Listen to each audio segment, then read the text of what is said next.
మీ business ను develop చేసుకోవాలి అనుకుంటున్నారా? మీ పరపతిని పెంచుకోవాలి అనుకుంటున్నారా? అయితే ఓకే టీవీ ద్వారా ఎల్ బ్యాండ్, ఆస్ట్రన్ band ad, scrolling ad, ad with voice overs, logo bug, video ads ద్వారా మీ యాడ్స్ ను పబ్లిష్ చేసుకోండి.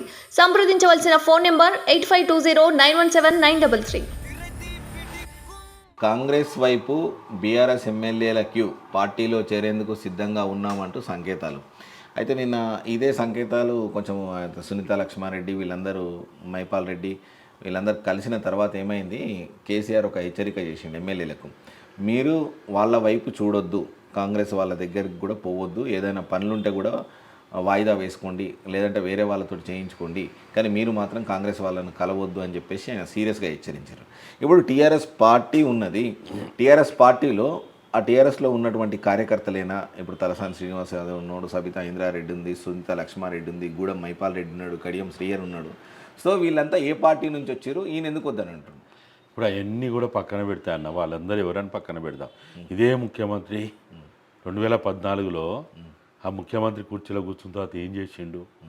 అదే నేను అడుగుతున్నా. మరి వేరే పార్టీలో వాళ్ళందరినీ చేర్చుకున్నాడా లేదా? ఆ రోజు మరి సోయి ఆ రోజు ఎక్కడ పోయింది? అది నిజంగానే నీకు ప్రభుత్వం కూలే పరిస్థితి లేదు, నీ ప్రభుత్వానికి ప్రమాదం లేదు. ఇప్పుడు మనకి ఏదైనా ప్రమాదం ఉందంటే వేరే వాళ్ళ సాయం తీసుకుంటాం. షూర్. నేను నడవలేనప్పుడు కట్టే సాయం తీసుకొని నడుస్తాం, అంతే కదా. ఇప్పుడు మన కళ్ళు లేవనుకో వేరే వాళ్ళ సాయం అడుగుతాం మనం, అంతే. కానీ ఇవాళ నీకు ఆ రోజైనా నీకు సరిపోయినంత మెజార్టీతోటి ప్రజలు నీకు తీర్పిచ్చిండ్రు. నీకేం అవసరం ఉందని ఆ రోజున్న టీడీపీ వాళ్ళందరినీ చేర్చుకున్నావు, అది పోయింది. మళ్ళీ 2018లో నీకు ఎక్కడ 88 మంది నీ ఎమ్మెల్యేలు గెలిచిండ్రు.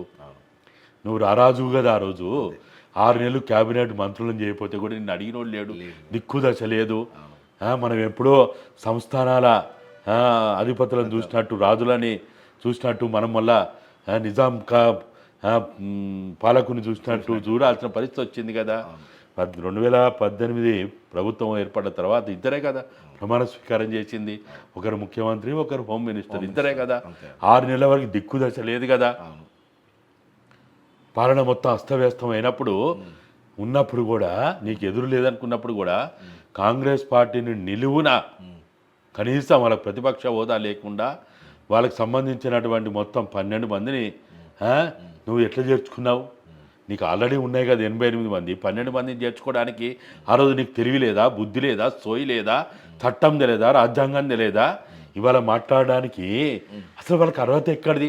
ఇవాళ మీరో నేనో మాట్లాడగలడానికి మనకు అర్హత ఉంది, వాళ్ళకి ఏం అర్హత ఉంది? ఇలా ఒక్కరు కాదు, ఇద్దరు కాదు, మీరు చెప్పిన 4-5 పేర్లే.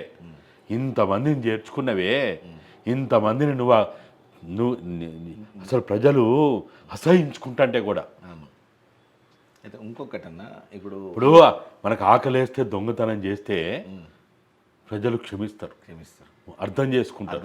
అరే పాపం ఏం చేస్తారా వాడికి ఆకలి అయ్యి ఎవరు తిండి పెట్టకపోతే దొంగతనం చేసి, అరే ఏదో చిన్న దొంగతనం, అది కూడా పెద్ద దొంగతనం కాదు, ఏదో అదాని అంబానీలు చేస్తే దొంగతనాలు కాదు, చిన్న దొంగతనం. 100 రూపాయలు 200 రూపాయలు దొంగతనం చేస్తేనే మనం దానికి చట్టం, కేసులు, జైళ్ళు, విచారణలు ఎన్నెన్నో చేస్తాము. మరి వీళ్ళ మీద ఏ విచారణ లేదు ఎందుకు? ఇలా నీకేం తక్కువ లేదు కదా.